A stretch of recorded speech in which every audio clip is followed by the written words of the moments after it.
All right, so let's get into it. You guys, as a graduate of Howard University, I learned a lot about these historical figures that center in and around the story of the porter. And I'm just wondering, how many of these people did you know about when you began your research for the project? And I'll start with I, Loren first. I also went to an HBCU, Clark Atlanta. But I knew about Marcus Garvey. Um, I knew about another gentleman in the show whose name is blanking me right A. now, but Philip he said Randolph. yes, April Randolph. Um, so I knew about him, but I did not know about the Porters. I didn't know the Porter. I actually went to the museum, the African American Museum in DC, and went and saw the Porter display. And I almost cried because I could not believe that I had gone so long and like never knew all about these incredible men. There is a line at one point, and I forget which episode it's in. One of the characters, I think, is upset with Lucy, and she says, "You are black as coal and half as smart, and you trying to shake and shimmy your way to respect." I want to know how both of y'all feel about that line, because that made me feel some kind of way. I'll start Look, with Mouna first. I'll start with Mouna first. Oh, go, yeah, yeah.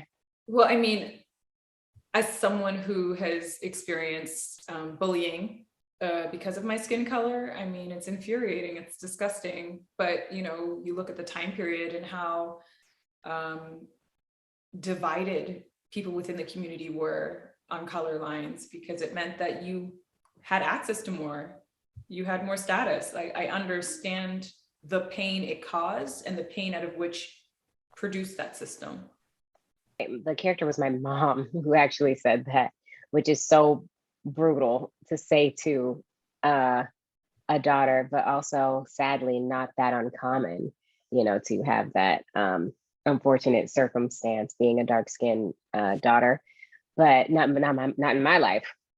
But no, hearing that, it definitely hurt my feelings. I was like, dang, you didn't have to hit below the belt like that. I mean, it's already hard enough, especially during that time, being a dark-skinned woman. The least that you could do is have home be at least a safe place, at least having maybe a kinship with your mom, of all people, who is also dark, but still hates on you for your complexion when you guys are the same color.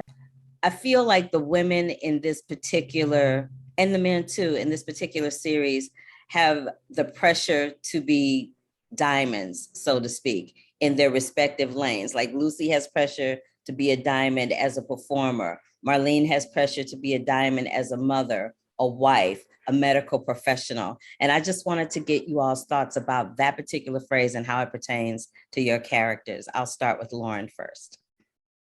Lucy definitely had a lot of pressure, if from nobody else, from herself, because she was really fighting for herself, trying to believe in herself, going against all the odds that everybody was telling her that she was not enough.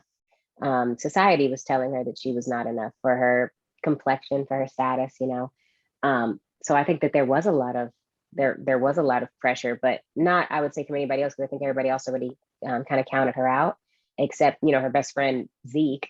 But I mean, other than that, for herself, I think that she really wanted something to believe in. So I think she put a lot of pressure on herself to strive for greatness and be this star that seemed impossible. Well, I think as Black people, if you want to better your circumstances, there's a lot of pressure naturally, because we live in a society where there's so many barriers to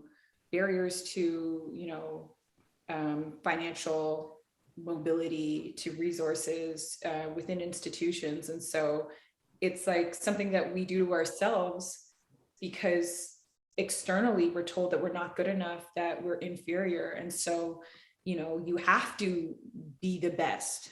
You have to be better than the best. And, for Marlene, I think for her, it's about independence and not needing to rely on white people, white spaces for access and for support, being able to be independent, to have it for our own community, so that we don't have to ask for a handout, so that we don't have to rely on anybody else.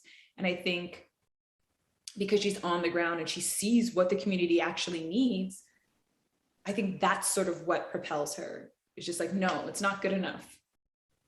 Like, we need to do more, we can do more, we have to do right by our people. Because who else is going to? No one. How important was it for you as Mouna playing Marlene to have a kinship with another woman in the trenches working for Marcus Garvey and the NIA? It's incredibly important because they're on the ground and they're spending their time together, and they're also friends. So it was really important for their characters to bond, but myself and Sabrin, who plays Gwen, to bond. You know, it's so crazy. When I first read the script and I imagined Gwen, for some reason I imagined Sabrin, this woman who was playing her on the show. That's the only person I ever imagined being Gwen when I was reading the script. And when she was cast, the first thing I did was reach out to her and, you know, try to build a friendship and a bond, you know, outside of work, because, you know, we have to bring that to camera and we wanted it to be natural. And so, and she made it so easy. You know, she was a new mom. She literally the baby was fresh out the womb, and then she came to set. You guys, I think you have a hit on your hands, and I'm hoping that it gets picked up for a second season. It's really, really lovely to watch. I hope that more people like me will be interested in learning about this story. And as I said a zillion times, I'm so tired of hearing about Black history in a movie or on television, but I'm glad that the two women that brought it to the screen brought it, because at least now I know. So thank you so much for giving me your time this morning or this afternoon, depending on where you are. I really do appreciate it. Thank you. Thank you so much. You're welcome.